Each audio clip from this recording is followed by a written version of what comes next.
Hello दोस्तों, एक बार फिर से आप सभी का स्वागत है एजुकेशन बाइट पर। उम्मीद करती हूँ सभी की तैयारी एकदम बढ़िया हो चुकी होगी। कल के पेपर के लिए सभी तैयार होंगे कमर कस के। चलिए स्टार्ट करते हैं। मैं आपका इस वीडियो में सारे आपके एमसीक्यू लेकर आई हूँ पेपर फर्स्ट के, वर्तमान भारतीय समाज और प्रारंभिक शिक्षा। एमसीक्यू आपके लगभग 2016 से 2020 तक के रहेंगे, यानी कि आपका 16, 17 और 19 में 2 पेपर हुए थे वो आपके आ जाएंगे, और 20 का पेपर, यानी कि टोटल आपके 5 पेपर हो गए। और 5 पेपर में 15 क्वेश्चन आपके आते हैं, 15 अपना 75, यानी कि 75 क्वेश्चन फटाफट कर लेते हैं।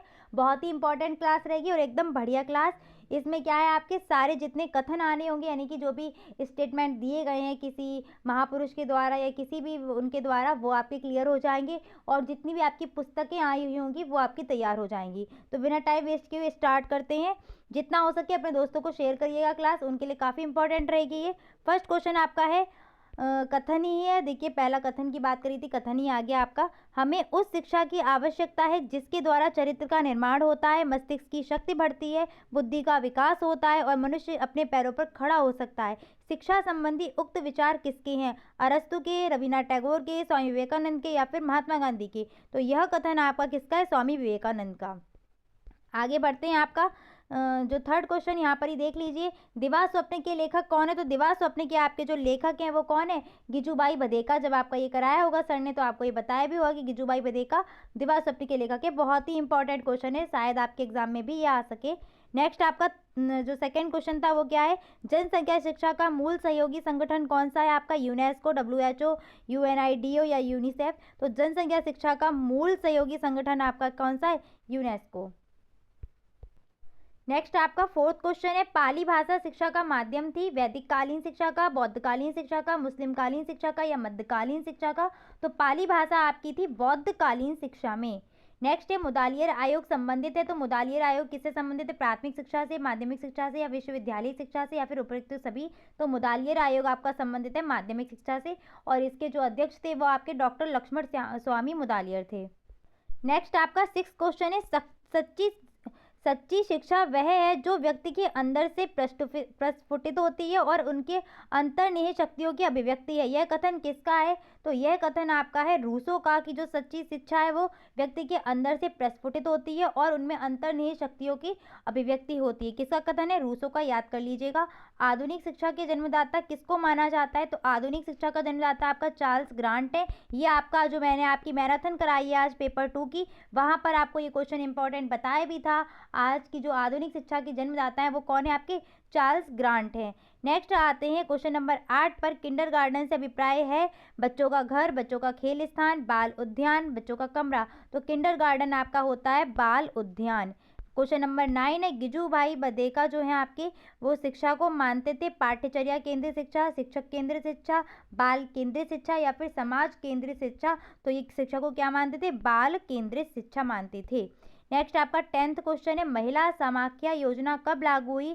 तो महिला समाख्या योजना ये जो आपको भी करवाए थे, तिथियां करवाई हैं, वहां पर ये क्वेश्चन आपको पता था 2020 में आया हुआ क्वेश्चन है। इसका आंसर आपका क्या है? 1989 में ये आपकी योजना आई हुई है।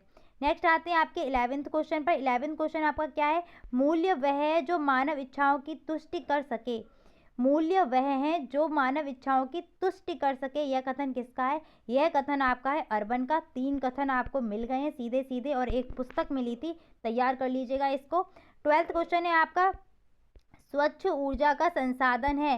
तो स्वच्छ ऊर्जा का संसाधन कौन सा है? सौर ऊर्जा, पेट्रोलियम का, कोयला या प्राकृतिक गैस?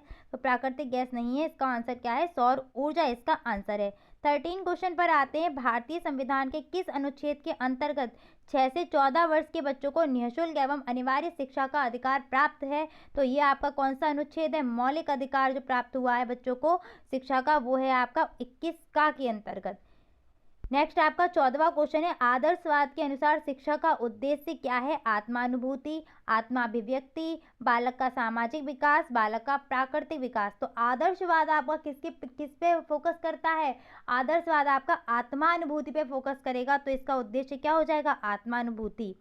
नेक्स्ट आपका 15वां क्वेश्चन है, प्रकृतिवाद किस प्रकार के अनुशासन की बात करते हैं? तो प्रकृतिवाद आपके मुक्त्यात्मक अनुशासन की बात करते हैं। उनका कहने का अर्थ ये होता है कि बच्चे को खुला छोड़ दो वातावरण में, उसको सजा देगा, जो भी अगर वो गलती करता है तो उसको जो सजा देगी वो प्रकृति ही देगी, उन्हें पुरस्कृत करेगी तो भी प्रकृति ही करेगी।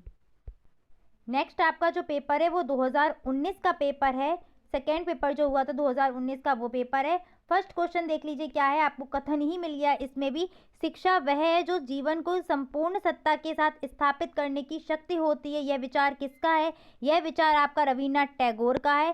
सेकेंड क्या है, गिजुबाई भदेका या बघेला की पुस्तक कौन सी है? तो अभी आ चुका है, कौन सी थी आपकी? गिजुबाई भदेका की जो पुस्तक थी, एक तो आपकी दिवा स्वप्न है, दिवा स्वप्न पुस्तक है एक, और दूसरी पुस्तक है प्राथमिक शाला में भाषा की शिक्षा। ये आपकी दूसरी पुस्तक है गिजुबाई भदेका की।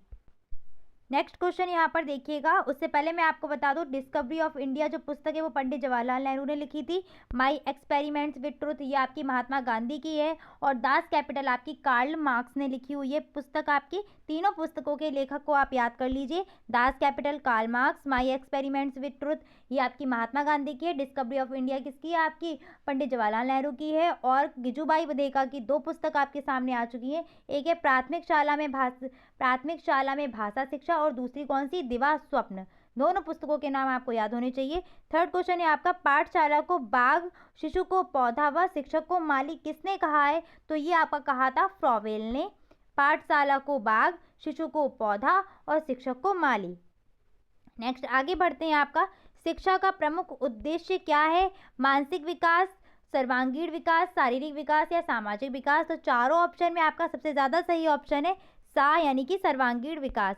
पांचवा क्वेश्चन है, शिक्षक द्वारा छात्रों में राष्ट्रीय भावना का विकास किया जा सकता है दंड देकर या पुस्तकों को पढ़कर, शिक्षक द्वारा स्वयं इसका अमल करके या समझा करके?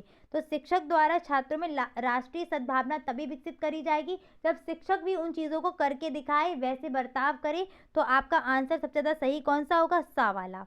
ऐसे ही सीटेट में भी आपके सामने काफ़ी सारे ऐसे क्वेश्चन मिलेंगे ना कि जिनके दो दो तीन तीन ऑप्शन करेक्ट होंगे, लेकिन आपको जो ज़्यादा सही आंसर है ना वो लगाना पड़ेगा। नेक्स्ट आते हैं नंबर 6, मनुष्य की अंतर्निहित पूर्णता को अभिव्यक्त करना ही शिक्षा है। यह विचार किसका है? तो अंतर्निहित पूर्णता को व्यक्त करने का विचार आपका दिया था स्वामी विवेकानंद ने। इनके दो विचार हैं शिक्षा को लेकर, जो आपका पहले भी 2020 के पेपर में आया था वो भी इन्हीं का था, और ये वाला भी इन्हीं का है। आगे बढ़ते हैं 7वें प्रश्न की तरफ। अनिवार्य प्राथमिक शिक्षा का प्रावधान संविधान के किस अनुच्छेद में किया गया है? 41, 45, 43 या 49? तो अनिवार्य शिक्षा का जो प्रावधान है आपका सबसे पहले किस में किया गया था? डीपीएसपी में। ये भी आपको आज सेकेंड पेपर में करवाया है, देखिए फर्स्ट पेपर में भी आंसर मिल रहा है। डीपीएसपी के अंतर्गत अनुच्छेद 45 में आया था आपका निःशुल्क एवं अनिवार्य शिक्षा। इसके बाद इसको मौलिक अधिकार बना दिया गया अनुच्छेद 21 का के अंतर्गत। नेक्स्ट 8वां प्रश्न है आपका, महात्मा गांधी के दर्शन के अनुसार छात्रों को क्रियाशीलता के लिए पाठ्यक्रम में आवश्यक है। महात्मा गांधी के दर्शन के अनुसार छात्रों की क्रियाशीलता के लिए पाठ्यक्रम में आवश्यक है भूगोल विषय, इतिहास विषय, हस्तकला विषय, विज्ञान। तो महात्मा गांधी ने जो मेन फोकस किया था वो किस पर किया था? हस्तकला पर किया था, यानी कि आपका ऑप्शन नंबर बा हो जाएगा। शिक्षा में प्रयोजनवादी शिक्षा होती है अध्यापक केंद्रित, पाठ्यक्रम केंद्रित, विषय केंद्रित, अनुभव केंद्रित। तो जो प्रयोजनवाद कहते हैं उनका मानना यह था कि प्रैक्टिकल करके बच्चा सीखे, एक्सपेरिमेंट करके सीखे, यानी कि किससे सीखेगा? अनुभव से सीखेगा। तो इसका आंसर क्या हो जाएगा? द अनुभव केंद्रित। ये देखो थोड़े थोड़े पॉइंट आएंगे, प्रकृतिवादी आ रहा है तो वहाँ पर प्रकृति से जुड़ी हुई शिक्षा देंगे वो, यानी कि सब कुछ प्रकृति है, सिखाएगी तो प्रकृति, खुला छोड़ दो बच्चे को, खुद सीखता रहेगा। आदर्शवादी में क्या था कि बस आध्यात्म की ओर, यानी कि आत्मा अनुभूति कराना ही मेन उद्देश्य है। और प्रयोजनवादी में क्या है कि बच्चा एक्सपेरिमेंट करके, यानी कि करके खुद ही सीखे, वो आपका आता है शिक्षा में प्रयोजनवाद। जो प्रयोजनवादी हैं वो कहते हैं। नेक्स्ट आते हैं आपका 10th क्वेश्चन की तरफ। शिक्षा में निस्यंदन का सिद्धांत किसका है? तो ये निस्यंदन का जो सिद्धांत आपका दिया था किसने दिया था? मैकाले ने दिया था। नेक्स्ट आते हैं, मैकाले हैं इसके आंसर। ऐसी शिक्षा जिसमें किसी निश्चित समय पाठ्यक्रम विद्यालय की आवश्यकता नहीं होती, तो वह कौन सी शिक्षा कहलाती है? जिसमें किसी निश्चित समय पाठ्यक्रम और विद्यालय की आवश्यकता नहीं होगी वो आपकी कहलाती है अनौपचारिक शिक्षा, और जिसमें आवश्यकता होती है वो आपकी कहलाती है औपचारिक शिक्षा। नेक्स्ट आते हैं 12वें प्रश्न की तरफ। सीखने के लिए स्वतंत्रता तथा निरंतरता आवश्यक है, यह विचार किसका है? सीखने के लिए जो स्वतंत्रता और निरंतरता आवश्यक होगी, ये विचार आपका फ्रॉवेल का दिया गया है। बौद्ध शिक्षा का प्रमुख केंद्र कौन सा था? हस्तिनापुर, कोलकाता, नालंदा या अहमदाबाद? तो बौद्ध शिक्षा का प्रमुख केंद्र आपका नालंदा था। ये आपका हो सकता है सामाजिक में भी प्रश्न आपका बन सकता है, तो इसको ध्यान रखना। नेक्स्ट आते हैं, सभी धर्मों के प्रति सहनशीलता अध्ययन को प्रोत्साहित करने का सुझाव किसने दिया था? वर्धा योजना ने, कोठारी आयोग ने, कामत योजना ने, राधाकृष्ण आयोग में? तो ये आपका दिया था कोठारी आयोग ने, सभी धर्मों के प्रति सहनशील रहने का। नेक्स्ट आते जॉन डीवी की पुस्तक निम्नलिखित में से कौन सी? जॉन डीवी द्वारा लिखित पुस्तक कौन सी है? तो जॉन डीवी ने जो पुस्तक लिखी थी वो क्या थी आपकी? Democracy and education. ये जॉन डीवी की पुस्तक है। नेक्स्ट आते 2019 का ही प्रश्न पत्र है। 2018 में कोई पेपर नहीं हुआ था आपका, 18 वाला पेपर आपका 19 में ही हुआ था, इसीलिए आपके जो भी डेट आपको लगी हुई मिलेंगी ना आपके पेपर में, उन पर लिखा होता है जिस ईयर में आपका पेपर हो रहा हो। आपका कब हो रहा है? 2022 में हो रहा है, तो 22 लिख के आएगी उसके ऊपर, आप चाहे भले ही किसी भी बैच के हो, उससे मतलब नहीं। तो ये पेपर आपका 2019 में हुआ था, 17 बैच का पेपर है, और पहले जो अभी आपको 19 का कराया वो आपका 18 बैच का पेपर था। ठीक है, उससे पहले आप सभी से एक बात बोलना चाहूँगी कि बहुत ही आराम से पेपर करना, डरना नहीं है, घबराना नहीं है। जो जितना आए पहले वो कर लो आराम से। कोई क्वेश्चन नहीं आ रहा है उसको सबसे लास्ट में करिएगा, और कोई भी क्वेश्चन छोड़ना मत। याद रखना, समय आपके पास केवल 2 घंटे ही मिलेंगे। जितना हो सके ऑब्जेक्टिव क्वेश्चन को, अगर कोई क्वेश्चन नहीं आ रहा है ऑब्जेक्टिव, उसको छोड़ दो, लास्ट में करो। काटा पीटी मत करना ऑब्जेक्टिव क्वेश्चन लिखते वक्त, फिर वो ये लगता है कि नकल करके लिखी हुई है। तो जितना हो अपना आराम से पेपर करना, डरना नहीं बिल्कुल भी। चलिए आते हैं फर्स्ट क्वेश्चन पर। शिक्षा एक त्रिध्रुवीय प्रक्रिया है, यह किसका कथन है? तो यह कथन आपका जॉन डीवी का था। नेक्स्ट आएंगे सेकेंड पर, फ्रॉबेल द्वारा प्रतिपादित शिक्षण पद्धति कौन सी है? किंडरगार्टन, हस्तकला, बाल उद्यान, फिल्म प्रोजेक्ट। तो फ्रॉबेल ने आपकी दी थी किंडरगार्टन विधि। नेक्स्ट आते हैं जनसंचार का यांत्रिक साधन कौन सा है? टेलीविजन, कंप्यूटर, टेप रिकॉर्डर, उपयुक्त सभी। तो जनसंचार के तीनों ही साधन है, यानी कि ऑप्शन नंबर आपका दा हो जाएगा। रूढ़वादिता तथा निरक्षरता गंभीर समस्या है प्रौढ़ों की, बालकों की, बालिकाओं की, दिव्यांगों की। तो रूढ़वादिता और निरक्षरता जो समस्या ज़्यादा किसकी है? बालिकाओं की। बालिकाओं को ही रूढ़वादिता के अनुसार क्या उन्हें पढ़ाने नहीं भेजते कि ये तो घर के काम करेंगी, ये पढ़ लिख के क्या करेंगी। तो जो सबसे ज़्यादा रूढ़वादिता इफेक्ट करती है वो बालिकाओं की शिक्षा को ही करती, तो ऑप्शन नंबर बा सही हो जाएगा। नेक्स्ट आते हैं पांचवें क्वेश्चन पर। पांचवा क्वेश्चन आपका क्या कहता है? परोपकार, सत्यनिष्ठा और क्षमाशीलता उदाहरण है सामाजिक मूल्य के, मानव मूल्य के, वैयक्तिक मूल्य के, या इनमें से कोई नहीं। तो परोपकार, सत्यनिष्ठा और क्षमाशीलता जो आपके उदाहरण है वो किसके हैं? मानव मूल्यों के उदाहरण है। नंबर 6 आपका है, वैदिक साहित्य में प्रयुक्त शिक्षा शब्द का आशय क्या है? विद्या, बोध तथा विनय, ज्ञान, उपरोक्त सभी। तो वैदिक साहित्य में जो शिक्षा प्रयुक्त की गई होगी वो इन तीनों का ही अर्थ देती है, यानी कि उपरोक्त सभी हो जाएगा। बौद्धकालीन शिक्षा का प्रमुख उद्देश्य था ज्ञान अर्जित करना, मूल्य विकसित करना, निर्वाण की प्राप्ति करना, बालिकाओं को शैक्षिक विकास करना। तो बौद्धकालीन शिक्षा का जो प्रमुख उद्देश्य था वो क्या था आपका? निर्वाण की प्राप्ति करना, मोक्ष लास्ट में, मतलब वही समझ लो, मोक्ष प्राप्त होना आपका, जो आपका उसका भी उद्देश्य है। नंबर 8 आते हैं, शिक्षा में प्रयोजनवाद के जन्मदाता कौन है? तो शिक्षा में जो प्रयोजनवाद के जन्मदाता हैं William James, Rousseau, Mahatma Gandhi, Rabindranath Tagore, इनमें से कौन है? तो शिक्षा में अब इस तरीके से भी कर लो, रविन्द्रनाथ टैगोर है नहीं, महात्मा गांधी है नहीं, और रूसो आपके शायद हैं, रूसो आपके प्रकृतिवादी के समर्थक हैं, तो रूसो भी नहीं होंगे, आपके कौन हो जाएंगे? William James. इस तरीके से भी आप ऑप्शन करने की कोशिश किया करिए। नेक्स्ट आते हैं, सुबह से बोल रही हूँ, गला अब थोड़ा दर्द करने लगा। 9th क्वेश्चन है आपका, सर्वोत्तम शिक्षा वही है जो संपूर्ण दृष्टि से हमारे जीवन का सामंजस्य स्थापित करती। यह कथन किसका है? महात्मा गांधी का, रविन्द्रनाथ टैगोर का, गिजुभाई बधेका का, या जवाहरलाल नेहरू का? तो यह कथन है आपका रविन्द्रनाथ टैगोर का। नेक्स्ट आते हैं 10th क्वेश्चन पर, गिजुभाई बधेका ने बालकों को संज्ञा दी थी बाल देवो भव की, बालकों की शिक्षा को उत्कृष्ट हो, बालक बालिकाओं से श्रेष्ठ है, या बालक ही भावी नागरिक है। तो जो गिजुभाई बधेका ने जो संज्ञा दी थी बालकों को वो बोला था बाल देवो भव। नेक्स्ट आते हैं कर्मेंद्रियों, ज्ञानेंद्रियों व पढ़ने लिखने की शिक्षा, इन तीनों से एक मिनट, 11th क्वेश्चन है आपका, कर्मेंद्रियों ज्ञानेंद्रियों व पढ़ने लिखने की शिक्षा, इन तीनों भागों में शिक्षण पद्धति को विभाजित किया है किसने? मॉन्टेसरी ने, डाल्टन ने, फावेल ने या रूसो ने? तो कर्मेंद्रिय ज्ञानेंद्रिय और पढ़ने लिखने में ये आपकी विभाजित की थी मॉन्टेसरी पद्धति में, तो मॉन्टेसरी हो जाएगा। निःशुल्क एवं अनिवार्य बाल शिक्षा का अधिकार अधिनियम पारित हुआ था 7 में, 8 में, 9 में, 10 में। तो ये अभी आपका मैंने मैराथन क्लास में कराया है रैपिड फायर सीरीज में। देखिए क्वेश्चन आ रहे हैं कि नहीं, मिलते जा रहे हैं वही क्वेश्चन। ये आपका था 2009 में। नेक्स्ट आते 13वें क्वेश्चन पर, राष्ट्रीय जनसंख्या नीति का मुख्य उद्देश्य था पाठ्य पुस्तकों के माध्यम से संतान वृद्धि को रोकने के उपाय बताना, प्रौढ़ों को जनाधिक्य के बारे में जागृत करना, एड्स नियंत्रण करना, जनसंख्या वृद्धि को प्रभावी ढंग से रोकना। तो जनसंख्या नीति का मुख्य उद्देश्य होगा क्या? इनमें से सबसे अच्छा पॉइंट क्या लग रहा है? दा, यानी कि जनसंख्या वृद्धि को प्रभावी ढंग से रोकना। वुड का घोषणा पत्र का प्रकाशित हुआ 1854 ईस्वी में। ये भी जब आपको अभी डेट वाली जो क्लास कराई थी ना, उसमें बोला भी था। ये आपका मोस्ट इंपॉर्टेंट क्वेश्चन है। देखिए किस में मिल रहा है आपको? पेपर 1 में मिल रहा है। ये पेपर 1 चल रहा है आपका, और वही सिलेबस है आपका, आधा सिलेबस पेपर 1 का पेपर 2 जैसा ही है, सेम सेम। तो आपको डेट इसमें मिलेंगी। ये मत सोचना कि पेपर 2 में है वो फर्स्ट में नहीं आना, नहीं, वो फर्स्ट में भी आपको मिल जाएगा।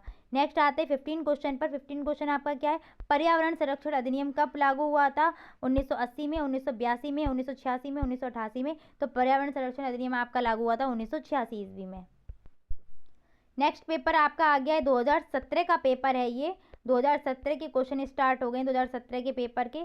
फर्स्ट क्वेश्चन आपका क्या है? फर्स्ट क्वेश्चन आपका है, आदर्शवाद का श्रेष्ठ योगदान किस क्षेत्र में है? तो आदर्शवाद का श्रेष्ठ योगदान आपका उद्देश्य में है। ये उद्देश्य पर ज़्यादा फोकस करते हैं। नेक्स्ट है आपका, राम मूर्ति समिति 1990 में क्यों गठित हुई थी? विश्वविद्यालय की शिक्षा में सुधार के लिए, बालकों की पाठ्यक्रम का बोझ कम करने हेतु, राष्ट्रीय शिक्षा नीति 1986 की समीक्षा हेतु, माध्यमिक शिक्षा का व्यवसायीकरण हेतु। आपने अगर आज की मैराथन सीरीज लिए, सीक्वेंस में पढ़ाया है सब कुछ, जो समझाते गए कि कहाँ से किसकी समीक्षा की, किसको किसको लेते हुए चले। वहाँ पर भी पॉइंट आया था कि जो राम मूर्ति समिति आपकी गठित हुई थी, वो किसकी समीक्षा के लिए हुई थी? राष्ट्रीय शिक्षा नीति 1986 की समीक्षा के लिए गठित की गई थी। नेक्स्ट आते राधा कृष्ण आयोग की संस्तुतियां संबंधित है। तो राधा कृष्ण आयोग आपका किसके लिए आया था? उच्च शिक्षा से संबंधित था। विश्वविद्यालय आयोग इसका नाम भी दिया गया था। तो ये किससे संबंधित होगा? उच्च शिक्षा से संबंधित होगा।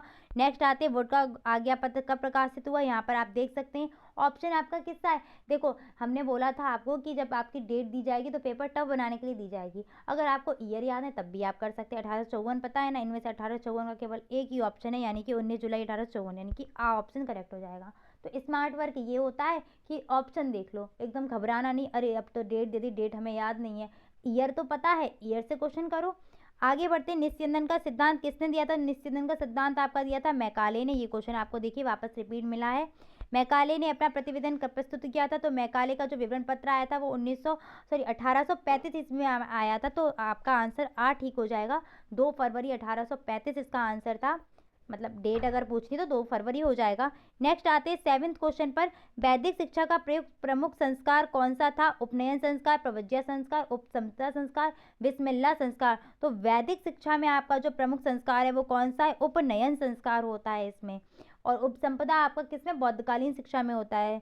नेक्स्ट आते हैं 8 क्वेश्चन पर, प्रारंभिक शिक्षा प्रारंभ होती है शैशवावस्था से, बाल्यावस्था से, या फिर आपकी किशोरावस्था से? तो प्रारंभिक शिक्षा आपकी कहाँ से प्रारंभ होती है? बाल्यावस्था से। लगभग 6 साल आ जाता है ना बच्चा, 6 साल में पहली क्लास में आता है ना, पहली कक्षा में। तो आपकी जो बाल्यावस्था से शुरू होगी प्राथमिक शिक्षा, और पूर्व प्रारंभिक शिक्षा अगर बात करें तो वो शैशवावस्था में प्रारंभ हो जाती है। आगे बढ़ते हैं आपका 9th क्वेश्चन की तरफ, शिक्षा स्वस्थ शरीर में स्वस्थ मस्तिष्क का निर्माण करती है। ये कथन किसका है? तो यह कथन आपको शायद ये आपने अगर पढ़ा होगा तो आपका पेपर फर्स्ट था शायद, बाल विकास, वहाँ पर आपको ये बताया गया होगा। अरस्तु का कथन है ये, बहुत ही इंपॉर्टेंट कथन है आपका। किसका कथन है ये? अरस्तु का कथन है, इसको याद रखना। नेक्स्ट है 10th क्वेश्चन आपका, शिक्षा का प्रमुख उद्देश्य है शारीरिक विकास से, सर्वांगीण विकास से, मानसिक विकास से, या सामवेगिक विकास से? तो वही क्वेश्चन फिर रिपीट हो गया, किससे? शिक्षा का प्रमुख उद्देश्य किसका हुआ? सबका विकास, मानसिक विकास भी, मानसिक विकास, सामाजिक विकास, शारीरिक विकास, सारे विकास आ जाएंगे इसमें, यानी कि सर्वांगीण विकास। बालक का मस्तिष्क कोरी स्लेट होता है, यह कथन किसका? यह कथन आपका रूसो का है। बालक का जो मस्तिष्क होता है कैसी है? कोरी स्लेट है। बहुत ही इंपॉर्टेंट है ये, इसको याद रखिएगा। ये आपका हो सकता है रिपीट हो जाए क्वेश्चन। नेक्स्ट आते हैं, मदरसों में शिक्षा का माध्यम था अरबी, उर्दू, फारसी या संस्कृत? तो मदरसों में किस तरीके से शिक्षा दी जाएगी? फारसी भाषा में। वैदिक कालीन शिक्षा संबंधित है रामायण से, कुरान से, वेदों से या बाइबल से। तो वैदिक कालीन, वेद शब्द खुद ही लगा हुआ है, तो ये किससे संबंधित होगी? वेदों से संबंधित होगी। किंडरगार्टन प्रणाली के जन्मदाता कौन है? आपके फ्रॉवेल हैं किंडरगार्टन के जन्मदाता। बहुत ही इंपॉर्टेंट क्वेश्चन है, ये भी देखिए आप रिपीट हो रहा है क्वेश्चन। पांडिचेरी में किस महान शिक्षा शास्त्री ने आश्रम की स्थापना की थी? तो पांडिचेरी में आपका आश्रम बनाया था अरविंद घोष ने, और ये आपके अरविंद घोष जो है वो सामाजिक में भी इनका नाम आएगा। एसएसटी अगर आप पढ़ेंगे तो वहाँ भी इनका नाम मिलेगा, यानी कि ऑप्शन नंबर द इसका आंसर हो जाएगा। नेक्स्ट आपका 2016 का पेपर है और इसका फर्स्ट क्वेश्चन आपका रहा, दिवा स्वप्न पुस्तक के लेखक कौन है? तो दिवा स्वप्न पुस्तक के लेखक कितनी बार देखिए रिपीट हो रहे हैं, गिजू भाई पदेका इसका आंसर है। नेक्स्ट आपका सेकेंड क्वेश्चन है, निम्नलिखित में से कौन सी औपचारिक शिक्षा की विशेषता है? स्थान निश्चित नहीं होता, स्वतंत्र होती है, अनौपचारिक शिक्षा की विशेषता है, स्थान निश्चित नहीं होता, समय निश्चित नहीं होता, स्वतंत्र होती है, उपर्युक्त सभी। तो इसमें देखो अनौपचारिक में क्या है, निश्चित समय की आवश्यकता नहीं होती है, तो समय निश्चित नहीं होता, ये बात भी सही है। सॉरी, स्थान निश्चित नहीं होता, ये बात भी सही है। समय निश्चित नहीं होता, ये बात भी सही है। स्वतंत्र होती है, ये बात भी सही है, यानी कि उपर्युक्त तो सभी आंसर हो जाएगा। संविधान में किस भाषा को राजभाषा का दर्जा मिला है? तो वो है आपकी हिंदी भाषा। चौथा प्रश्न है आपका, शिक्षा एक त्रिमुखी प्रक्रिया, यह कथन किसका है? तो यह कथन आपका जॉन डीवी का है। जॉन डीवी या डीवी कुछ भी लिख के आ जाए। पांचवा प्रश्न है आपका, शिक्षा शब्द का शाब्दिक अर्थ क्या है? अंतर्निहित शक्तियों का विकास करना, बहिर्मुखी शक्तियों का विकास करना या शारीरिक विकास करना। तो शिक्षा का शाब्दिक जो अर्थ है वो उपर्युक्त में से कोई भी नहीं है। शिक्षा आपकी किससे बनी है? शिक्ष धातु से मिलकर बनी हुई है। संस्कृत की जो शिक्ष धातु है इससे आपका शिक्षा शब्द बना हुआ है। सिक्स क्वेश्चन है आपका, दूरवर्ती शिक्षा किसे कहते हैं? तो दूरवर्ती आपकी शिक्षा होती है पत्राचार की शिक्षा, सही बात है। ऑप्शन नंबर बा क्या है? दूर शिक्षा, ये भी सही बात है। स्वतंत्र अध्ययन, ये भी सही बात है, यानी कि जो ऑप्शन आपका करेक्ट होगा वो क्या होगा? दा। देखिए मैं भी यहाँ जल्दबाजी कर रही थी, मैं आप दूसरा ऑप्शन नहीं देख रही थी और सीधे पत्राचार की शिक्षा बता देती, आंसर गलत हो जाता। तो आप ऐसी जल्दबाजी मत करना, आराम आराम से करना, सारे ऑप्शन देखना और तब लगाना, यानी कि द ऑप्शन आपका सही हो। खासकर ये पता कब होता है? जब ओवर कॉन्फिडेंट हम हो जाते हैं। टैट सी टैट में आपके साथ बहुत होगा और फिर आप कहेंगे अरे इतनी छोटी गलती कराए हम। ऑप्शन आपको पता होगा, आंसर आपको पता होगा, लेकिन जल्दबाजी ये करेंगे, पहला ऑप्शन देखा अरे सही है यही लगा दो। वही मैं भी करने जा रही थी यहाँ पर, तो इस तरीके की गलती आप लोग मत करना। नेक्स्ट आते हैं सेवेंथ क्वेश्चन पर, शिक्षण के 3 केंद्र बिंदु हैं, अध्यापक, बालक और पाठ्यक्रम। विषय अध्यापक श्यामपट, पुस्तकें बालक अध्यापक, बालक बालिकाएं अध्यापक। तो शिक्षा के 3 बिंदु कौन कौन से हैं? एक होता है अध्यापक, दूसरा बालक और तीसरा पाठ्यक्रम। नेक्स्ट आपका 8वां प्रश्न है, शिक्षण को रोचक और प्रभावशाली बना देती है चित्रकला, शिक्षण में प्रयुक्त युक्तियाँ, विज्ञान या लेखक कला। तो शिक्षण को जो रोचक बनाएगी वो क्या होंगी? शिक्षक में जो भी हम शिक्षण में जो भी युक्तियाँ प्रयुक्त करेंगे वो बनाती हैं इसको प्रभावशाली। बार बार शिक्षक निकल रहा है, शिक्षक नहीं शिक्षण, यानी कि टीचिंग में। नेक्स्ट आते हैं आपका 9th क्वेश्चन पर। 9 क्वेश्चन क्या है? शिक्षा एक ऐसी प्रक्रिया है जिसके द्वारा बालक अपनी जन्मजात शक्तियों का विकास करता है, इस जन्मजात शक्तियों को विकसित करता है, उनकी अभिव्यक्ति करता है। यह कथन किसका है? तो यह कथन आपका फ्रॉबेल का है, और जहाँ तक मुझे लगता है यह कथन आपको पेपर फर्स्ट आपका जो फर्स्ट सेमेस्टर में था वहाँ आपको आपके सर ने करवाया होगा। नेक्स्ट आते हैं, मारियम मांटेसरी भारत आई थी 1909 में, 1919 में, 1929 में, 1939 में। तो मारियम मांटेसरी आपकी 1929 में भारत आई थी, याद कर लीजिएगा। 11वां प्रश्न है, जनसंख्या शिक्षा में सबसे अधिक उत्तरदायी है अभिभावकों का, शिक्षकों का, समाज का, राष्ट्र का। तो जनसंख्या शिक्षा के लिए सबसे अधिक उत्तरदायी रहेंगे आपके कौन? शिक्षक। नेक्स्ट आइएगा 12th क्वेश्चन, शिक्षा के अधिकार के क्रियान्वयन की प्रमुख चुनौती है प्रतिष्ठित शिक्षकों का अभाव, दोषपूर्ण पाठ्यक्रम, शासकीय उदासीनता या उपर्युक्त सभी। तो इस क्वेश्चन को फिर से समझिएगा, शिक्षा के अधिकार के क्रियान्वयन की प्रमुख चुनौती है, यानी कि कौन कौन सी चीज़ें हैं जो चुनौती दे रही हैं शिक्षा के अधिकार को क्रियान्वित करने के लिए। तो प्रशिक्षित शिक्षकों का अभाव ये भी चुनौती दे रहा है, दोषपूर्ण पाठ्यक्रम ये भी चुनौती दे रहा है, शासकीय उदासीनता शासन में जो भी है सरकार वगैरह इन्हें तरह मतलब नहीं है, तो ये भी आपको चुनौती दे रहे हैं, यानी कि ऑप्शन आपका क्या हो जाएगा? उपर्युक्त सभी। नेक्स्ट पर आते हैं आपका 13 क्वेश्चन, पाठ्य योजना का निर्माण आवश्यक है छात्रों को पढ़ाने हेतु, छात्रों को भटकने से बचाने हेतु, शिक्षक को छात्र के विकास हेतु सूचित करने में और शिक्षण को योजनाबद्ध करने हेतु। तो सीधी सी बात है, शिक्षण को योजनाबद्ध करने के लिए आपका पाठ्यक्रम या पाठ्य योजना आवश्यक है। 14वां क्वेश्चन है, परिवार के द्वारा बालकों को प्राप्त होती है जीवन व्यवहार की शिक्षा, जीविकोपार्जन की शिक्षा, पारस्परिक सहयोग की शिक्षा, उपर्युक्त सभी। तो उपर्युक्त सभी देखो आपका पहला क्या है, ए ऑप्शन भी इसका करेक्ट है और बी ऑप्शन भी करेक्ट है, इसीलिए हम किस पर जाएंगे, उपर्युक्त सभी पर। नेक्स्ट आते हैं 15 क्वेश्चन पर, वैदिक कालीन शिक्षा किस जीवन दर्शन पर आधारित थी। तो वैदिक कालीन शिक्षा प्रकृतिवाद पर थी, समाजवाद पर थी, या व्यवहारवाद पर, या आदर्शवाद। वैदिक कालीन शिक्षा में होता क्या था, आत्मानुभूति पर महत्व दिया जाता था। सेम ऐसा ही आदर्शवाद में भी होता है, आत्मानुभूति प्राप्त करना ही मेन लक्ष्य या मेन उद्देश्य होता है। तो आंसर आपका क्या हो जाएगा, आदर्शवाद पर। तो आपके लगभग कितने क्वेश्चन हो चुके हैं, 17, 16 तक का मैंने पेपर आपको करा दिया है, 16 से 20 तक के, यानी कि आपके 75 क्वेश्चन फटाफट ख़त्म हो चुके हैं। तो रिवीजन कर लीजिए अपना। सभी को ऑल द बेस्ट। और अगर कोई क्वेश्चन या ऑप्शन गलत हो गया हो तो प्लीज़ उसको कमेंट सेक्शन में टाइप कर देना, ताकि और बच्चे अगर कोई वीडियो देख रहे हैं तो वो उस चीज़ को करेक्ट कर लें। ठीक है, तो मिलते हैं नेक्स्ट क्लास में। सभी को ऑल द बेस्ट। बहुत अच्छे से पेपर अपना करके आइएगा, डरना मत बिल्कुल भी। और कोई भी क्वेश्चन मत छोड़ के आना, बस ये मैं आपसे कहना चाहूँगी। टाइम का विशेष ध्यान रखना, आपका जो पेपर है वो 2 घंटे का ही होना है आपका। ठीक है, वीडियो अच्छी लगती है तो प्लीज़ अपने दोस्तों को शेयर करिएगा। Thanks for watching and please like share and subscribe my channel. Bye, take care.